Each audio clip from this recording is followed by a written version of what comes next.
Hello friends, welcome back. എല്ലാവർക്കും സുഖമല്ലേ? ഇത് കണ്ട ഇങ്ങനത്തെ ബലൂൺ പോലെ വീർത്തിരിക്കുന്ന പൂരി നിങ്ങൾ കഴിച്ചിട്ടുണ്ടോ? അപ്പം ഞാനിന്ന് ബ്രേക്ക്ഫാസ്റ്റിന് ഉണ്ടാക്കിയ പൂരിയും ബാജിൻ്റെ റെസിപ്പിയാണ് ഇന്ന് നിങ്ങളുമായിട്ട് ഷെയർ ചെയ്യാൻ പോകുന്നത്. ബാജി ഉണ്ടാക്കാൻ വേണ്ടിയിട്ട് ഞാനിവിടെ ഒരു വലിയൊരു പൊട്ടറ്റോ എടുത്തിട്ടുണ്ട്. ഇതൊന്ന് കുക്കറിലിട്ടിട്ട് ആദ്യം നമുക്കൊന്ന് വേവിച്ചെടുക്കണം. ഇത് ഇവിടുന്ന് വേവുന്ന സമയം കൊണ്ട് നമുക്ക് പൂരി ഉണ്ടാക്കുന്ന മാവൊന്ന് കുഴച്ചെടുക്കാം. അപ്പോൾ പൂരി ഉണ്ടാക്കാൻ വേണ്ടിയിട്ട് ഞാനിവിടെ ഒരു കപ്പ് ഗോതമ്പ് പൊടി എടുത്തിട്ടുണ്ട്. ഇനി ഇതിലേക്ക് ആവശ്യത്തിന് ഉപ്പും കുറച്ച് ഓയിലും കൂടി ഇട്ടിട്ട് നല്ലോണം ഒന്ന് മിക്സ് ചെയ്ത് ആവശ്യത്തിന് വെള്ളവും കൂടി ഒഴിച്ചിട്ട് നമുക്കിത് കുഴച്ചെടുക്കാം. അപ്പോൾ കുഴച്ചെടുക്കുമ്പോൾ എന്താ ശ്രദ്ധിക്കേണ്ടതെന്ന് വെച്ചാൽ ഇത് നല്ല സോഫ്റ്റ് ആയിട്ടല്ല കുഴക്കേണ്ടത്, കുറച്ചുകൂടി ടൈറ്റായിട്ട് വേണം കുഴച്ചെടുക്കാൻ. അപ്പോൾ ഇതാ ഞാനിപ്പം ഈ മാവ് നല്ലോണം ഒന്ന് കുഴച്ചെടുത്തിട്ടുണ്ട്. ഇനി ഇത് നമുക്കൊരു 10 മിനിറ്റ് റെസ്റ്റ് ചെയ്യാൻ വേണ്ടിയിട്ട് മാറ്റി വെക്കാം. ഇനി നമുക്ക് ബാജി ഉണ്ടാക്കാം. അതിനായിട്ട് നമ്മൾ നേരത്തെ വേവിച്ച് വെച്ച ഈ പൊട്ടറ്റോ എല്ലാം ഞാനൊന്ന് പൊടിച്ചെടുത്ത് വെച്ചിട്ടുണ്ട്. അതുകൂടാതെ കുറച്ച് ഇഞ്ചിയും പച്ചമുളകും ഉള്ളിയും വെളുത്തുള്ളിയും ഞാനിവിടെ ഒന്ന് കട്ട് ചെയ്ത് വെച്ചിട്ടുണ്ട്. ഇനിയിപ്പോൾ ഇതാ നമുക്ക് വെളിച്ചെണ്ണയെല്ലാം ചൂടായി വരുമ്പം കുറച്ച് കടുകെല്ലാം പൊട്ടിച്ചിട്ട് നേരത്തെ കട്ട് ചെയ്ത് വെച്ചിട്ടില്ലേ ഉള്ളിയും ഇഞ്ചിയും പച്ചമുളകും വെളുത്തുള്ളിയെല്ലാം ഇട്ടിട്ട് നല്ലോണം ഒന്ന് വഴറ്റി കൊടുക്കാം.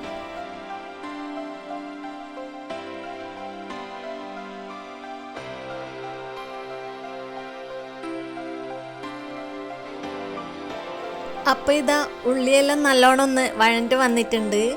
ഇനി നമുക്ക് ഇതിലേക്ക് ആവശ്യത്തിന് ഉപ്പും മഞ്ഞൾപ്പൊടിയും ഇട്ടിട്ട് ഒന്ന് ഇളക്കി കൊടുക്കാം.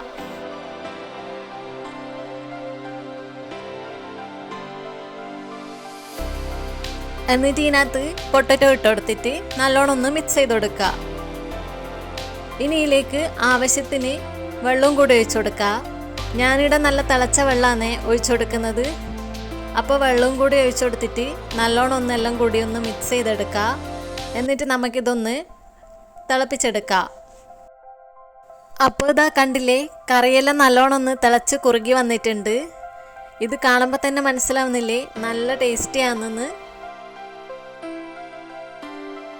ഇനി നമുക്ക് പൂരി ഉണ്ടാക്കാം.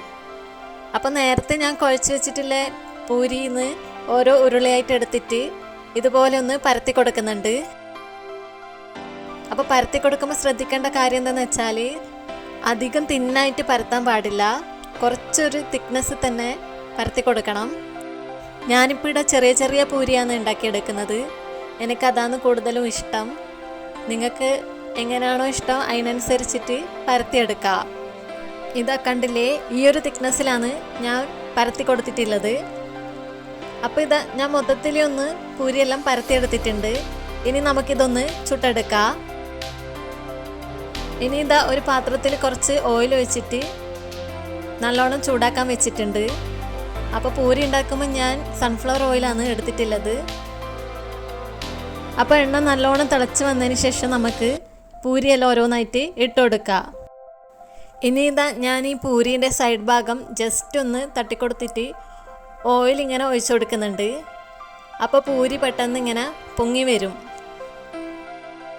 കണ്ടില്ലേ, നമ്മളെ പൂരിയെല്ലാം നല്ല സൂപ്പറായിട്ട് പൊന്തി വന്നിട്ടുണ്ട്. ഇനി ഇതൊരു ഗോൾഡൻ ബ്രൗൺ കളറാകുമ്പോൾ നമുക്കിതൊന്ന് മാറ്റി വെക്കാം.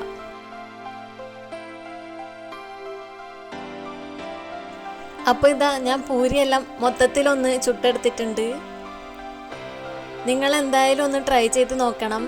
നിങ്ങൾക്ക് ഇതുപോലെ പൂരിയും ബാജിയൊക്കെ ഇഷ്ടമാണെങ്കിൽ കമൻറ്റ് ബോക്സിലൊന്ന് അറിയിക്കണേ. പിന്നെ വീഡിയോ ഇഷ്ടപ്പെട്ടിട്ടുണ്ടെങ്കിൽ എല്ലാവരും ചാനൽ ലൈക്ക് ചെയ്യാനും സബ്സ്ക്രൈബ് ചെയ്യാനും മറക്കല്ലേ.